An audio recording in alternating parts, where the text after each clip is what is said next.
Hola, buenos días. Bienvenidos a este Comité de Comercio e Inversión del día de hoy. Agradecemos a todos los que nos acompañan en la sala y a los que están en línea, y también al Leadership Circle que apoya estos conversatorios que enriquecen a nuestra membresía.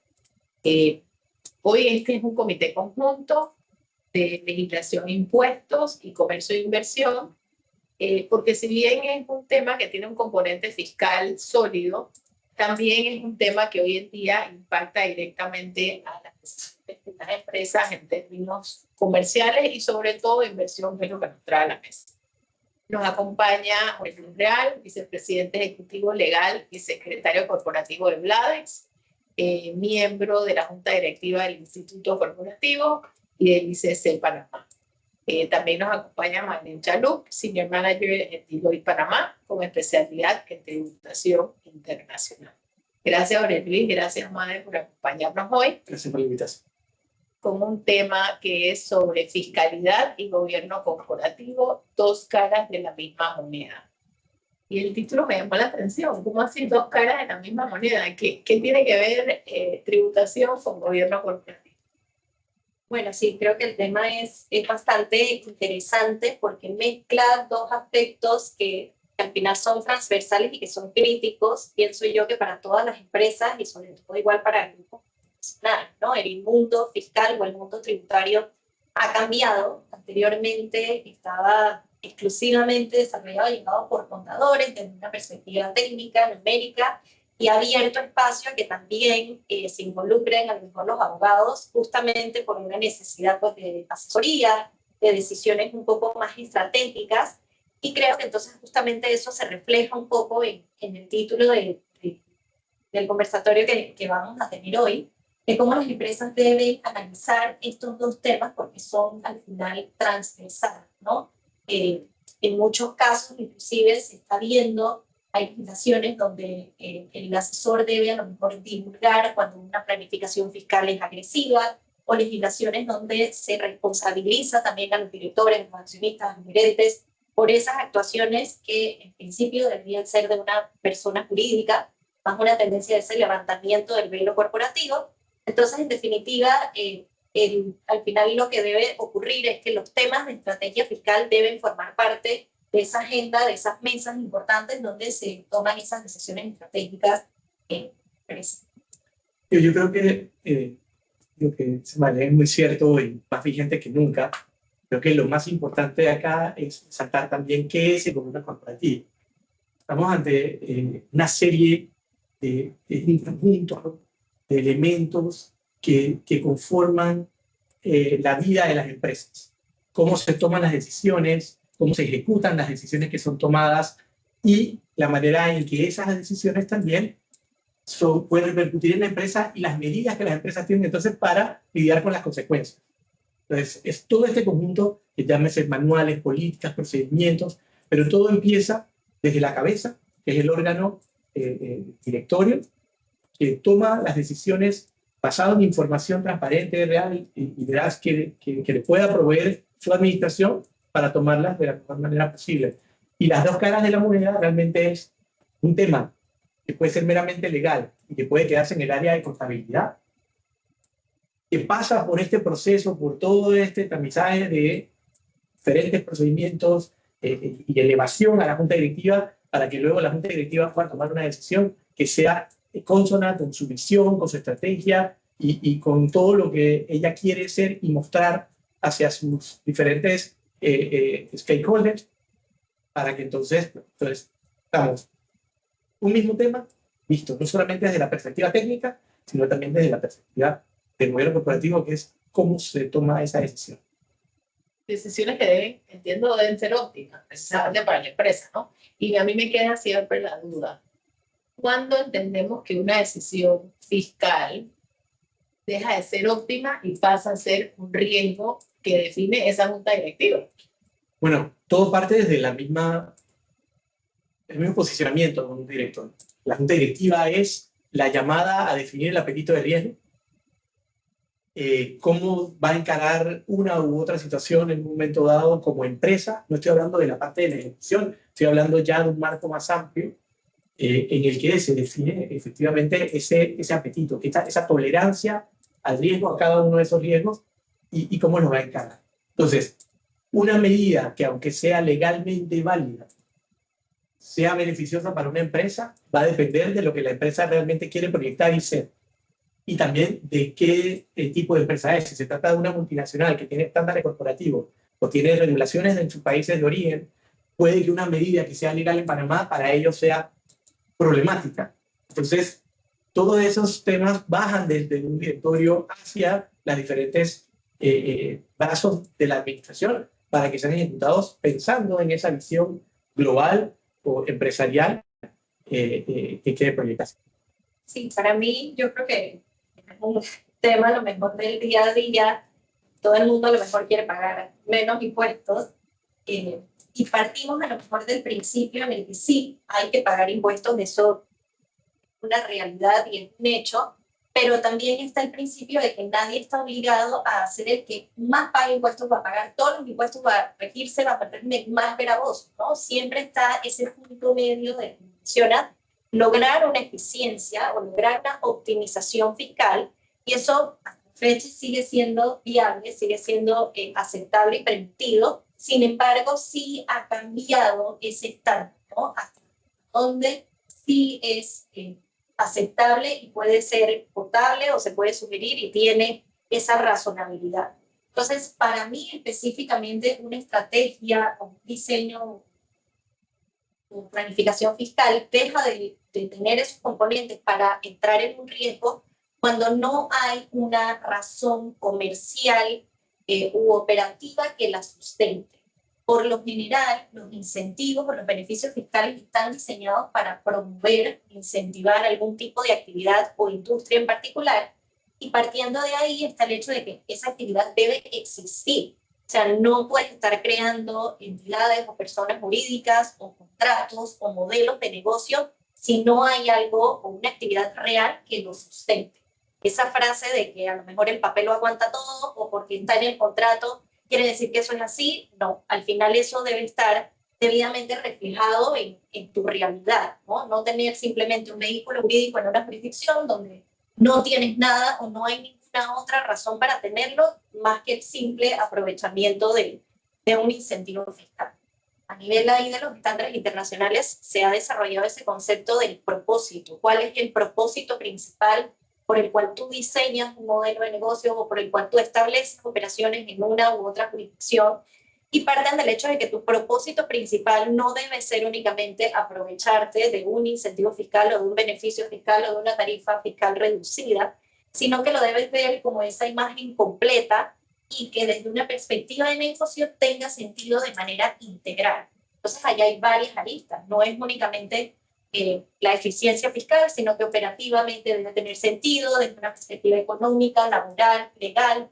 Entonces, eso hemos visto cómo ha cambiado inclusive cómo se presenta al país. No es únicamente este país paraíso fiscal donde pagas menos impuestos, sino como una plataforma de inversión donde se te da estabilidad jurídica, donde está el dólar, que es una moneda fuerte. Entonces, es todo ese complemento adicional que hace esa decisión lógica y razonable, ¿no?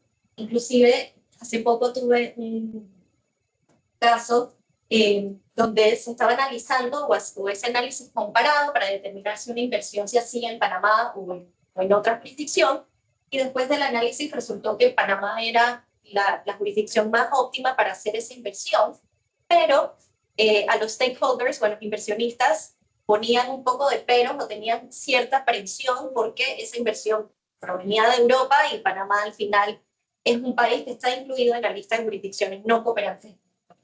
Pues para ellos ya eso era como un red flag.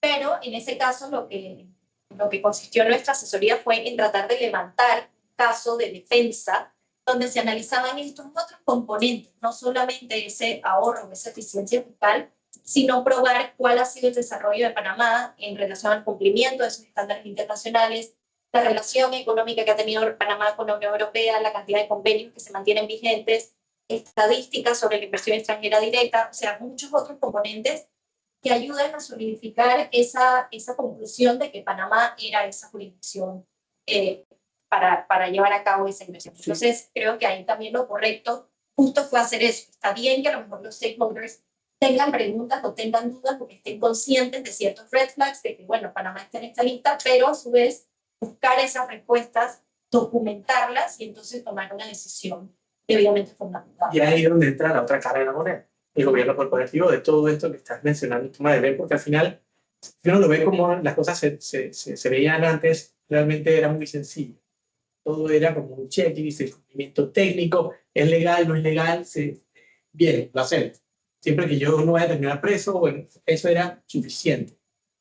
Pero eso ha ido cambiando en el tiempo y ahora realmente, o sea, la fiscalidad antes se veía pues, cumplimiento técnico, optimización dentro de la ley, un tema de especialistas, contadores, auditores y demás que te decían, sí, sí puedes hacerlo. Pero realmente esas decisiones hoy tienen impacto de reputación y esa reputación, lo decíamos hace un rato antes de empezar, el tema de la confianza, lo valiosa que es cuando se logra tener del público, pero lo fácil que es perderla por una mala decisión, que puede haber sido legal, pero no legítima, o puede haber sido legal, pero no conveniente. Entonces, estas cosas generan titulares, y ahí es donde viene el tema de cómo tú tomas decisiones bajo presión. Porque tienes un tema de algo que necesitas hacer para una eficiencia en tus números, porque también tienes que ir una parte del rendimiento que le tienes que mostrar a tus accionistas, versus, oye, ¿dónde pones la línea de hasta dónde puede llegar para lograr ese beneficio? Prefiero no llegar al beneficio y mantenerme reputacionalmente sano, que creo que lo demás se puede venir por agregado, versus dañar mi reputación y no volver nunca a ser ni rentable ni reputacionalmente sano. Entonces, ahí es una cosa. Y ahí los escucho hablar y me viene un poco la pregunta de cómo se compone esta junta directiva, porque vienen aspectos sumamente técnicos a una junta directiva que, corrígeme, entiende lo que es ese, o sea, entiende el tecnicismo, por ejemplo, en el caso que más explicaba de la fiscalidad, debería entender cómo componemos esa junta directiva para que realmente tengan esa madurez de calificar esos riesgos a partir de una asesoría o una necesidad comercial. Si pensamos en la evolución de las corporaciones, que pasaron de ser de grupos familiares, donde la junta directiva estaba compuesta por el papá, la mamá, el primo, el tío, y la toma de decisión se hacía de esa forma, pues esas empresas siempre se quedan ahí, familiares, pequeñas, pueden manejar un negocio con varias sucursales, pero no se pueden convertir en grandes corporaciones. Por el tema de que necesitas tener una junta directiva en la que confluya expertise, independencia en la toma de decisiones. Por eso el tema de la junta directiva en muchos mercados, especialmente en Estados Unidos, el mercado de valores exige que la mayoría de los directores sean independientes cuando eres una empresa listada, porque una empresa que está dirigida por la familia siempre va a pensar en el beneficio propio, no en el de todos los accionistas del público. Entonces, esa junta directiva tiene que estar compuesta por una serie de personas que tengan diferentes tipos de expertise, conocimiento, dependiendo del negocio. Y en el caso pues, fiscal, no necesariamente vas a tener a varios, pero sí debes tener un experto financiero en alguna de ellas, tienes que tener una persona que sabe manejar temas de contabilidad, pero nunca la junta directiva debe llevarle la decisión porque la va a tomar ellos simplemente porque ellos son los expertos. La administración tiene la responsabilidad de llevarle a la junta directiva, que está compuesta por diversas personas que tienen sus propias ocupaciones, en muchos casos, y sus propios negocios, y no necesariamente están metidos en el día a día, la información transparente, clara, para que ellos puedan tomar una decisión debidamente informada, basado en todo lo demás que dijimos. O sea, no es que estas decisiones llegan y se toman del aire. Todas estas cosas en una buena empresa están anticipadas. De acuerdo a tu industria, tú tienes que tener planes de contingencia prácticamente para todo. Y esa decisión que sí te va a llegar un buen día, un tema que surgió de momento porque nadie lo anticipó, cayó un meteorito, vino la pandemia, o sea, pasan cosas como estas que hacen que la gente tenga que salir a improvisar, deben ser la minoría. Entonces, este tipo de cosas creo que hay suficiente información, los fiscalistas y los auditores con los que uno se asesora, pues también están ahí para que la junta directiva pueda tomar esas decisiones de la mejor forma posible. Y ahí le paso a una que yo sé que lo hace muy bien. De hecho, fíjate que yo no te puedo hablar, yo como abogada siempre pienso, si es legal, se vale, es legal, ¿no? Pero cada vez veo mayor madurez en las empresas en el tema de que no necesariamente el checklist de la legalidad basta o es suficiente. Inclusive nos pasa a veces, como más de cuando clientes en los que tú le haces una estructuración que reduce significativamente el tema tributario, lejos de encontrarlo como algo atractivo, lo encuentran como una quinta pata, ¿no? Y quizás es eso, que estamos hablando más de un tema de gobierno corporativo y de influencia que tiene hoy en día en las tomas de decisiones. Me queda. Hay temas tan básicos como el tema de la sostenibilidad. Tienes los tres componentes que son la sociedad, que tienes el medio ambiente y tienes el gobierno corporativo, que realmente, que yo lo veo desde mi perspectiva un poco egoísta, que el gobierno corporativo es como el tejido que une todos los demás componentes de la base de la sostenibilidad, porque si no hay un buen gobierno corporativo, nada de lo demás funciona. Sin embargo, te pones a ver que la gobernanza misma es la que te va a llevar a tomar decisiones de la mejor forma posible, basada en historia, precedentes y una visión de futuro que tú quieres para tu empresa. Si te quedas anclado en el pasado, estás frito. Si solamente manejas el presente, te va a ir bien, pero no vas a crecer. Entonces, yo creo que por ahí va un poco todo lo que hablamos. O sea, también veo, de lo que tú hablas, la importancia de que las juntas directivas estén compuestas por multidisciplinas. Claro. Y asumo también que tiene que haber una línea común trazada para que la toma de decisiones obedezca a esa línea trazada. ¿Cuál viene siendo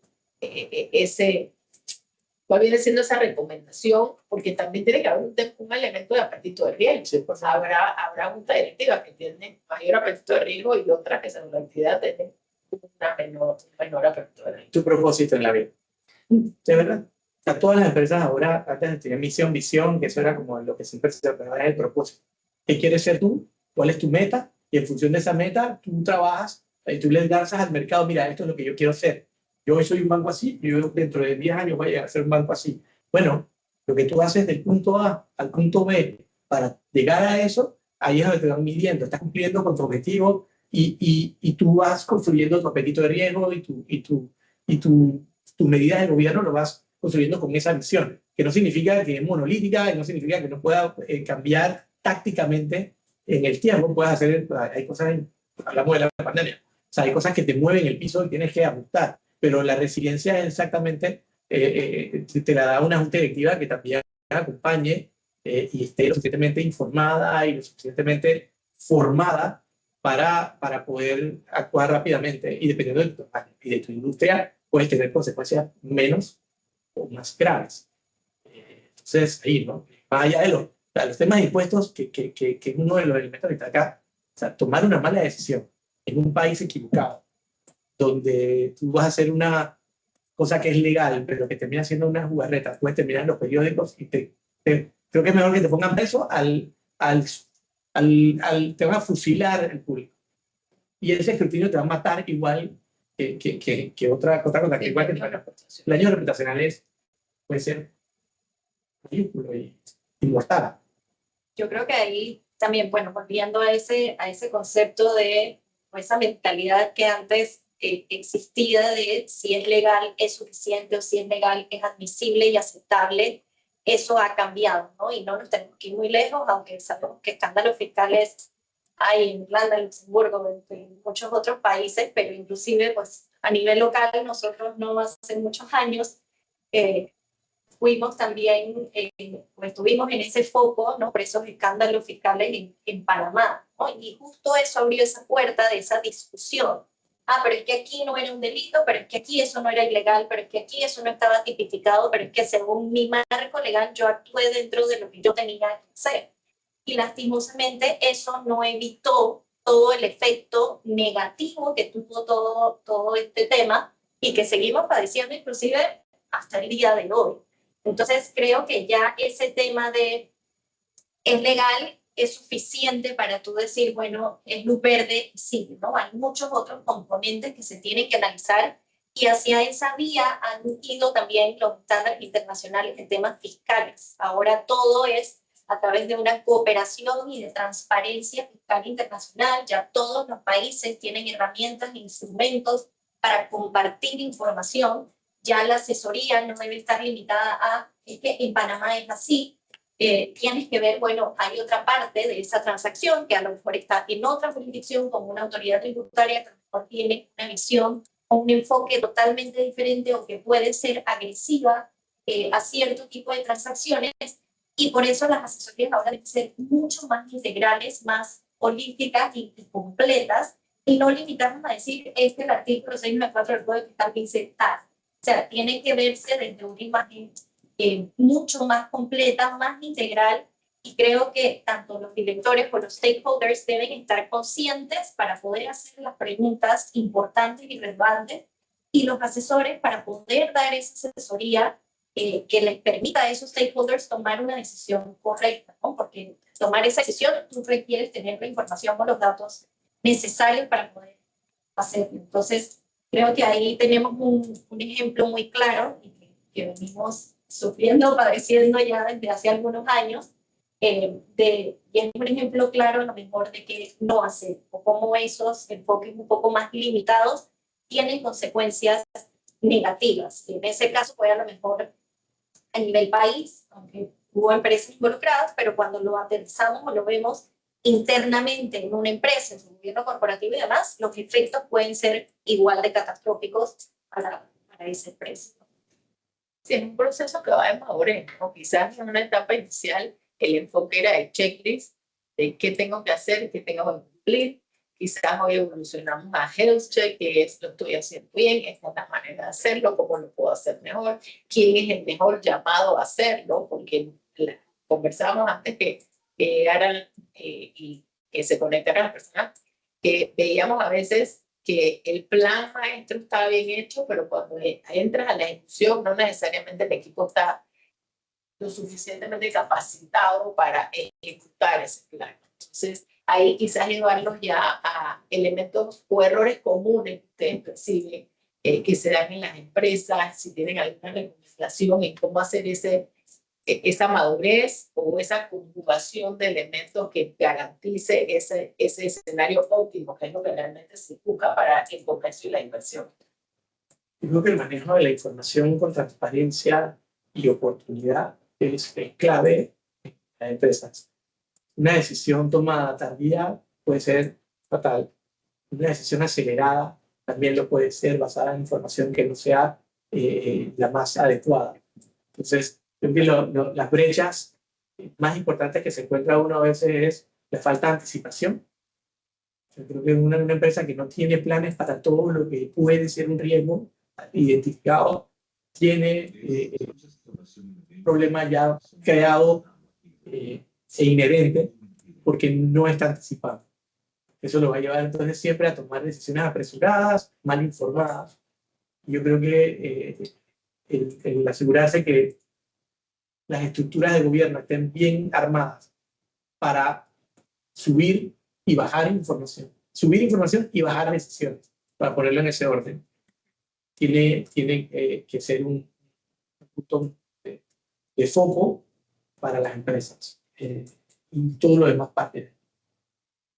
Yo creo que bueno, y llevándolo también a veces a cuando estamos específicamente frente a lo mejor una estrategia o un análisis fiscal o una opción que tenga ese componente fiscal, hay a lo mejor ciertas preguntas que hacerse. Creo que no se debe ver a lo mejor cada transacción o cada tema como una isla o algo aislado, sino que también es importante verlo de manera integral, toda la trayectoria, todo el historial fiscal que puede tener esa empresa, ¿no? No es lo mismo a lo mejor una empresa que a lo mejor recurrentemente ha tenido controversias con la autoridad fiscal y tú ahora quieres seguir manteniendo una postura de apetito de riesgo exagerado. O sea, ya hay un precedente que a lo mejor te limita un poco más en ese sentido, o si estás en una industria que a lo mejor es regulada, pueden ser los bancos, los aseguradores, etcétera, también ese apetito de riesgo debe ser un poco más conservador.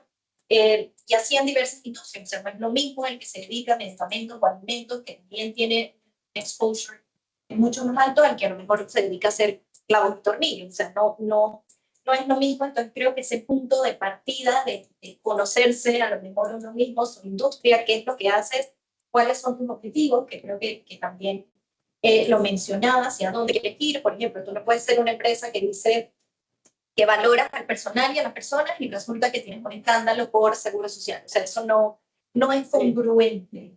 Entonces creo que ese punto de partida de introspección, de hacerse esas preguntas, es el punto de origen para poder ir desarrollando o ir atendiendo todas estas aristas que, vuelvo al tema, desde un inicio uno piensa en impuestos y no, yo presenté mi declaración jurada de renta el 30 de marzo y ya no tengo más nada que hacer. Y todo lo que se desencadena a raíz de eso son muchas cosas. Entonces yo creo que ahí voy a resumir algunas preguntitas que normalmente uno se debe hacer cuando estás analizando estos escenarios. La primera para mí es difícil de explicar. Si tú tienes un modelo de negocio y te toca presentarlo, lo puedes hacer de manera clara, de manera profesional, de forma que te entiendan. Si tienes una negativa, ahí ya empiezas a ver ciertos red flags o ciertos elementos de riesgo. ¿Por qué ese nivel de complejidad? ¿Por qué necesitas 5 tiers de personas jurídicas en tu estructura corporativa? ¿Qué sentido tiene eso? El segundo, si su defensa tiene un asidero jurídico, o sea, tiene un marco legal o un fundamento legal que sustenta esa operación que tú estás haciendo, hay referencias o casos anteriores o hay posiciones de la autoridad tributaria. Hay en otras jurisdicciones, las autoridades tributarias emiten a lo mejor guías o resoluciones donde dicen, estas estructuras son planificación fiscal agresiva, ya tú lo sabes que esa es la postura de la autoridad tributaria, ¿no?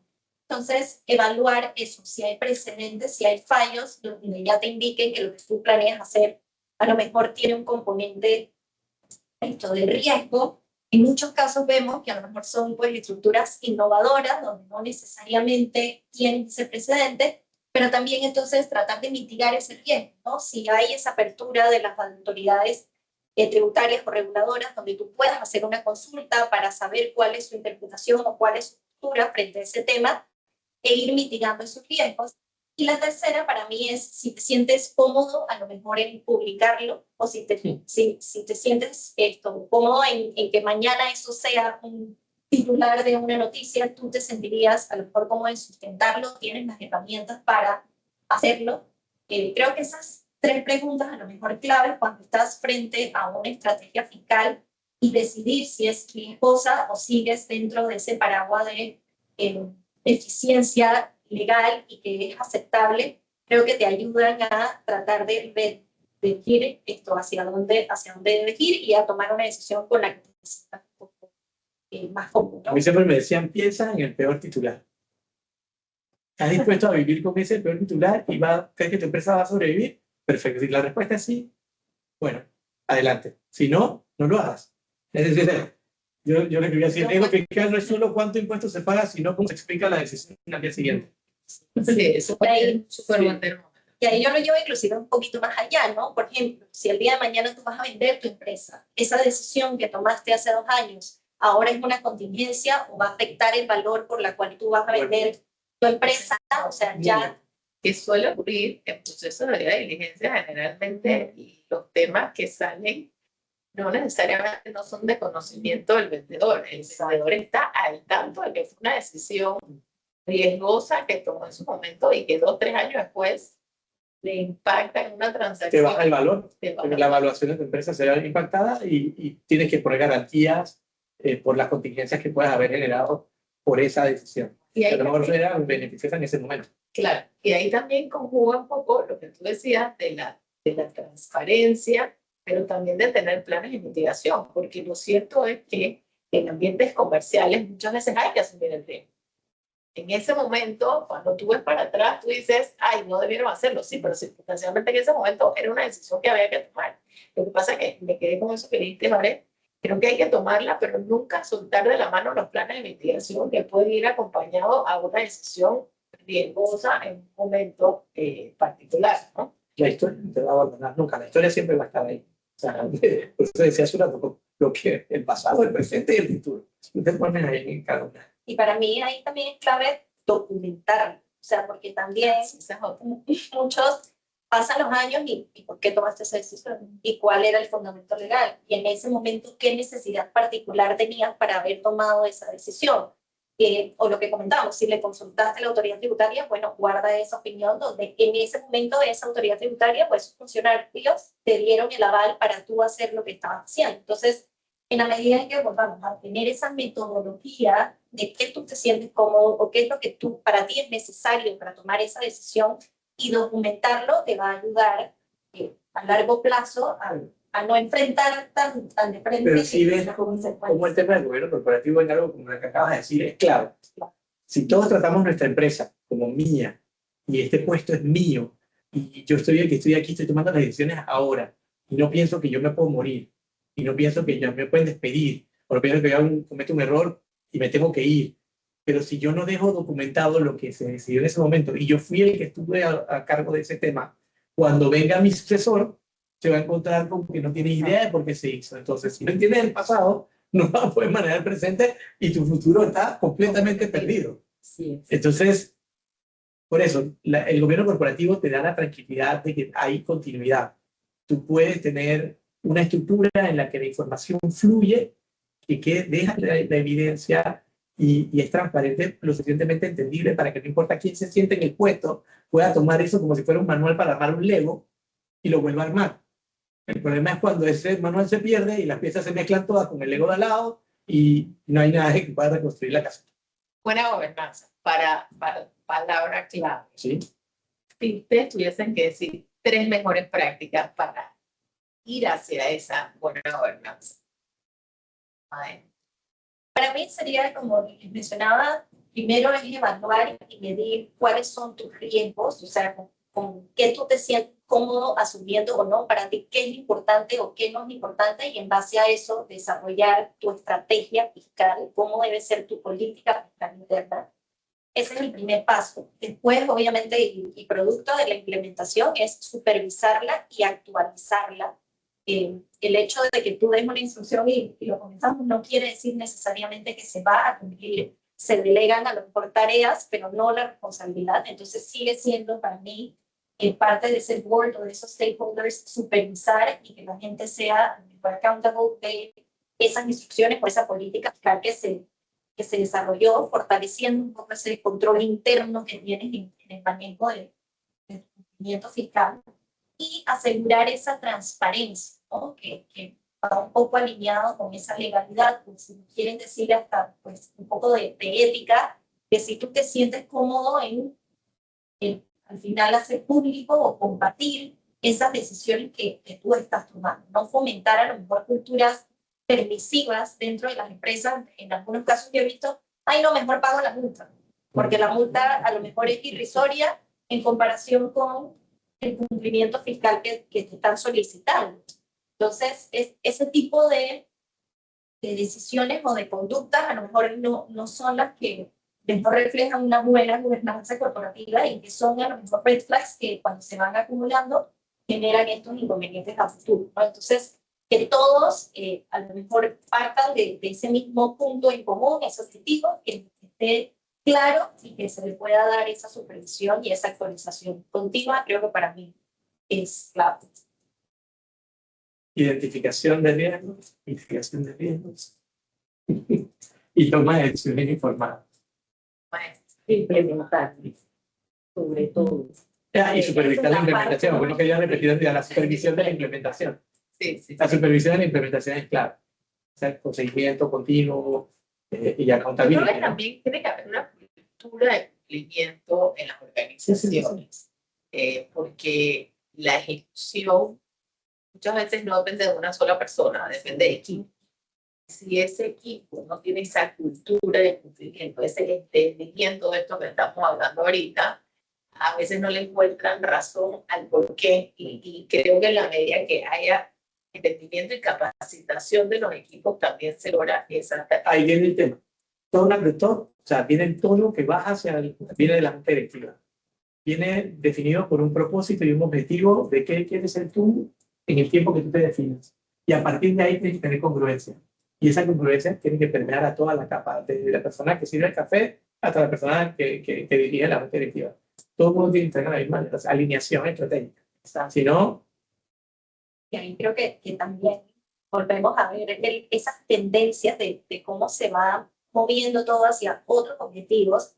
Ya las sanciones no son únicamente pecuniarias, o sea, no es únicamente, ay, paga los $500 y ya. Ahora hay listas, ahora todo se publica, ahora todo el mundo sabe quién es el que está incumpliendo, quién es el que está haciendo mal uso de los perímetros. O sea, como que sí hay esta visibilidad de todo lo que, de una decisión que normalmente a lo mejor es interna, ahora sí está abierto a que todo el mundo sepa lo que estás haciendo, no solamente, vuelvo a mencionar, a nivel de tu país, sino inclusivemente donde el grupo multinacional pues, pueda tener presencia a través de estas herramientas pues, de intercambio de información. Y creo que eso está alineado entonces con ese componente que hablábamos de la reputación. O sea, no es bien visto para nadie estar en una lista de incumplimientos por ningún motivo, ¿no? Y sí, imagínate, o sea, al final del día tú tienes todo esto que estamos haciendo, no queda en el chisme. Porque si fuera solamente el chisme, mira lo que le pasó, y esto tiene impacto real. Una empresa que está listada en la Bolsa de Valores de Nueva York o en cualquier bolsa puede tener una pérdida el mismo día de todo su valor por una mala decisión, por una mala situación. Y eso significa que las personas que invirtieron, pusieron su confianza en comprar una acción, en acciones o muchas acciones, pierden, o sea, pierden no solamente la confianza, sino que también sus ahorros, su dinero. Entonces, por eso está sumamente regulado el tema de la transparencia. Lo otro es, y precisamente lo que pasa, porque yo lo hablo desde la experiencia del secretario de una empresa que está listada en la Bolsa de Valores de Nueva York, y tienes gente que te da seguimiento constante a lo que tú vas haciendo, a lo que tú vas reportando, y ellos tienen tu historia.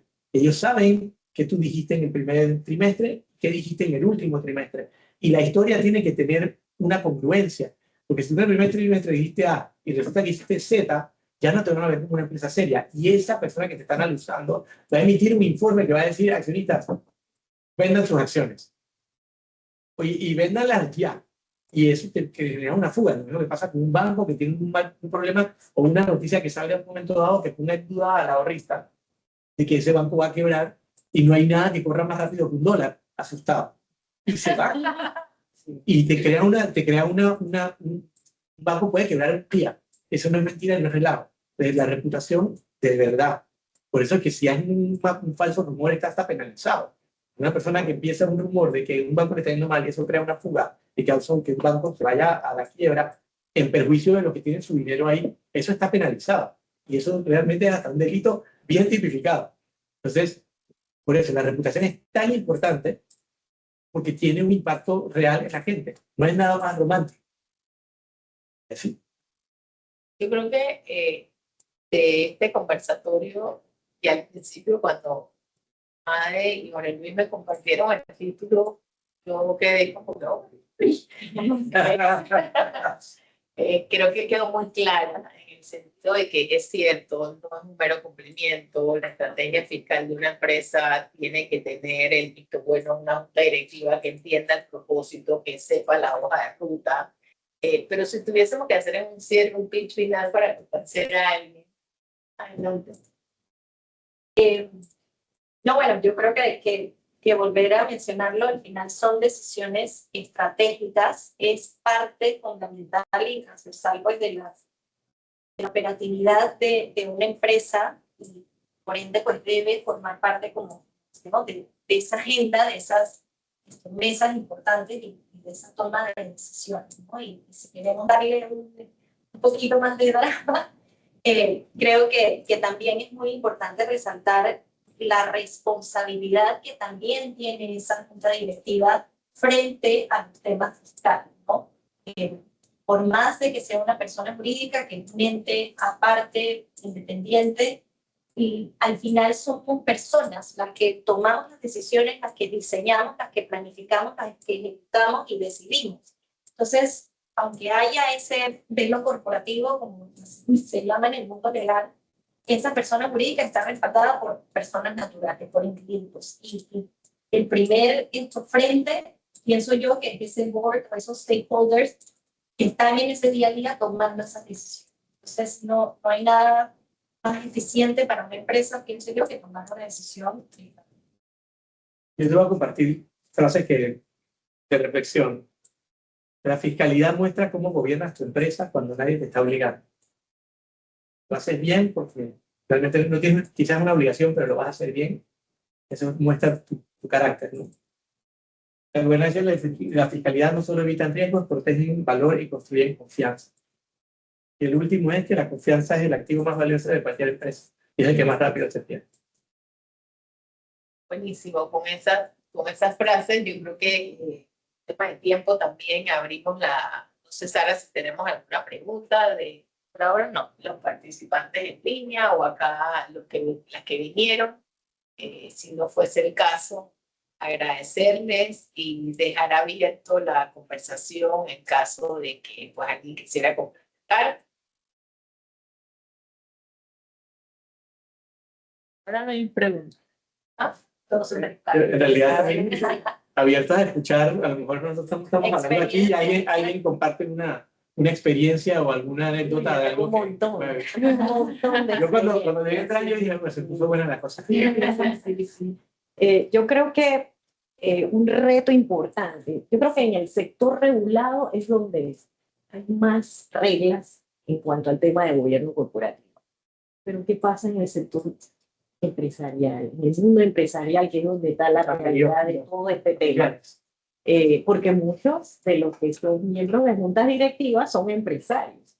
Entonces, dirán, las reglas aplican solamente a la banca, valores y seguros. Lo decíamos.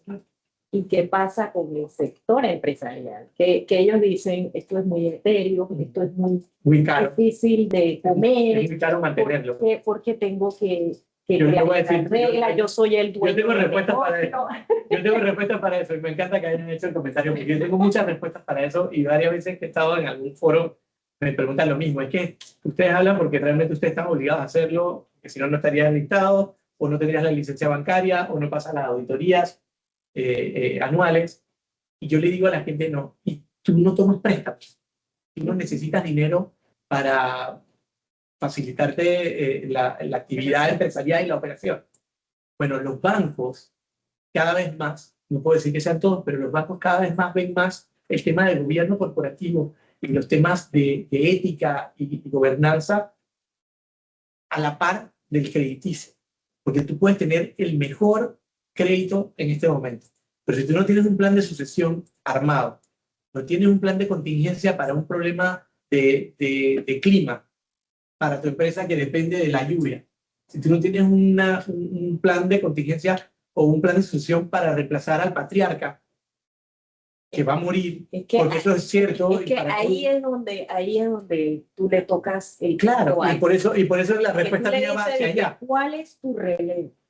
Bueno, tú le dices, o sea, puede ser que él diga, tengo a mis hijos, no, ya todos están ahí, pero ¿cuál es tu relevo de tu equipo ejecutivo? Yo hablo de las reglas que tienen. Yo hablo de la experiencia directa de comités de crédito, donde ya al mismo tiempo que se está discutiendo el rating de la empresa o se le está asignando sí una calificación de riesgo al crédito que puede tener la empresa, su capacidad de pago, su liquidez, todo lo que ve, tiene un componente fuertísimo el tema de la gobernanza.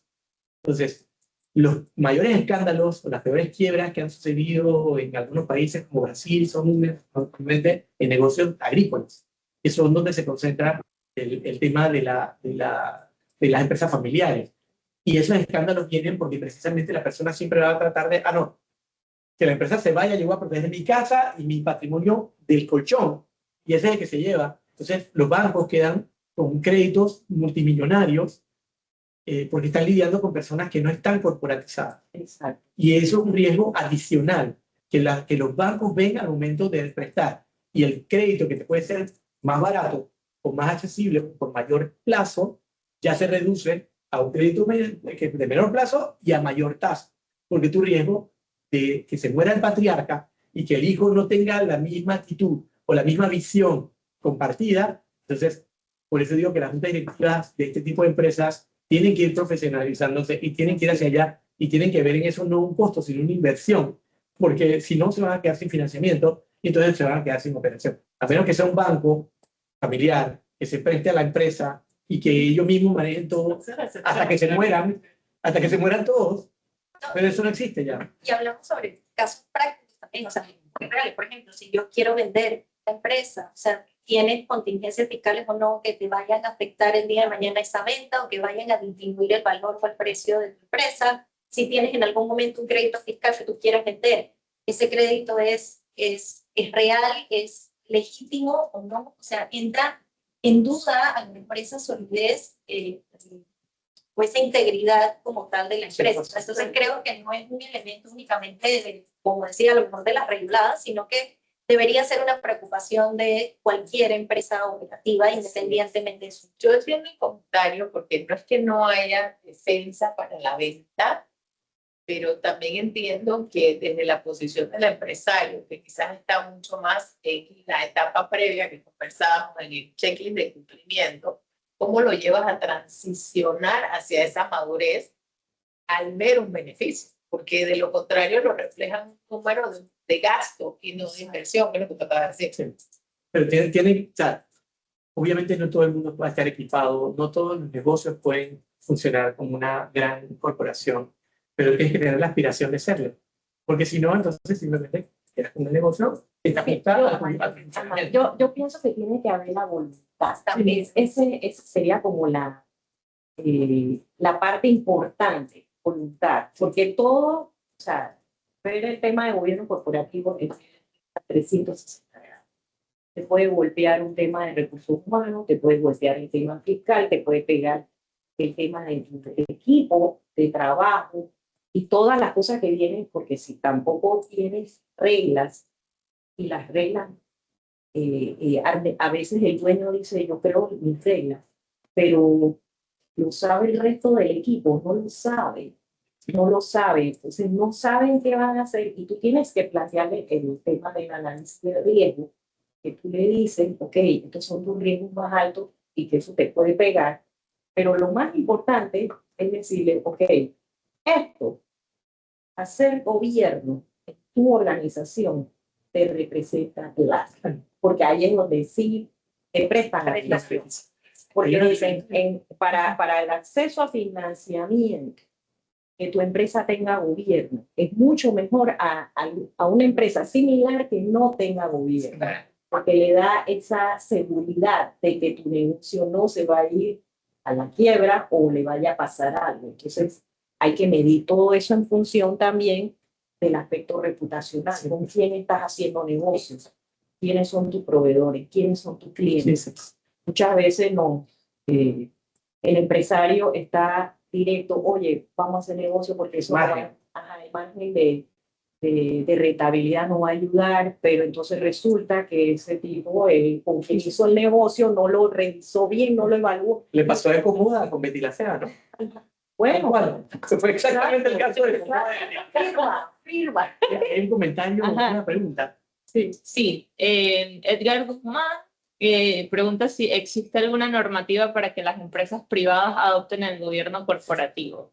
Entiendo que el MEF impulsa una ley al respecto. Entiendo que las empresas privadas es voluntario impulsado por el deseo de profesionalizar la gestión y asegurar la sostenibilidad a largo plazo de aplicar el gobierno corporativo. Lo acaba de decir. La respuesta es exactamente esa. Es una decisión, la voluntad de incorporar buenas prácticas para que esas buenas prácticas entonces redunden en un beneficio a la empresa y le permita crecimiento y sostenibilidad. Es un tema de sostenibilidad de la empresa, pero lastimosamente no sé, honestamente desconozco si el MEF está impulsando esto. Sé que como hay una superintendencia de entidades no reguladas, no sé si lo está buscando. Desde el Instituto de Gobierno Corporativo se hace el trabajo de llevar el mensaje al público de la mejor manera posible para invitarlos e incentivarlos a adoptar. Tienen modelos de manuales, modelos de procedimientos, modelos de políticas que pueden servirles como guía, pero más allá de eso, pues realmente sí es un tema de la propia empresa y de su aspiración y voluntad. De subirse la barra. Exacto. Tienes que subirte la barra con conocerla. También hay algo interesante. Cuando uno empieza a elaborar el informe de sostenibilidad, uno empieza a recoger la historia, porque ahí hay que reflejar lo bueno, lo malo y lo feo. ¿Cómo vas a poner la parte fea? ¿Cómo la vas a adornar? Poniendo un futuro bonito. Y que eso sea, ¿cómo le llaman? Greenwashing.